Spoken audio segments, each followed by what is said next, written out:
एक गांव में एक भिखारी था जिसकी संपत्ति उसके गंदे कपड़े और उसका भीख मांगने वाला कटोरा था। एक दिन वह भीख मांगते हुए एक व्यक्ति के पास आया और उससे भीख मांगने लगा। पहले तो उस व्यक्ति ने भिखारी की तरफ ध्यान नहीं दिया, लेकिन जब उसने उसके कटोरे को देखा तो झट से उसके हाथ से वो कटोरा ले लिया और उससे पूछा कि उसको ये कटोरा कहाँ से मिला।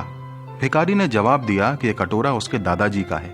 उनको ये कटोरा एक बहुत बड़े व्यक्ति ने दिया था और कहा था, जाओ इससे अपना जीवन गुजार लेना। उसके बाद मेरे पिताजी ने इस कटोरे का उपयोग किया और अब मैं कर रहा हूं। वह व्यक्ति उस कटोरे को एक पत्थर से खरोचने लगा। इस पर वह भिखारी चिल्लाया, साहब भीख नहीं देनी है तो मत दीजिए, लेकिन मेरा कटोरा मत नष्ट करिए। वह व्यक्ति अभी भी उसके कटोरे को खरोंच रहा था और वह भिखारी गिड़गिड़ा के उस व्यक्ति से उसके कटोरे को नष्ट नहीं करने की विनती कर रहा था। इतने में ही उस भिखारी ने देखा कि उसका गंदा सा कटोरा पीले रंग में बदल रहा है। उस व्यक्ति ने उस भिखारी से कहा, यह कटोरा जो तुम्हारे पास है यह सोने का है। उस भिखारी को यह जानकर बहुत आश्चर्य हुआ कि इतने सालों से वो बिना जाने उस सोने के कटोरे में भीख मांग रहा था।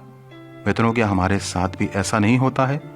सालों से हम बाइबल को सिर्फ पढ़ते आ रहे हैं, लेकिन उसमें लिखी बातों के महत्व को हमने नहीं जाना, जिसके कारण हमारे हृदयों और मस्तिष्क पर अधर्म की एक मोटी परत जम गई है।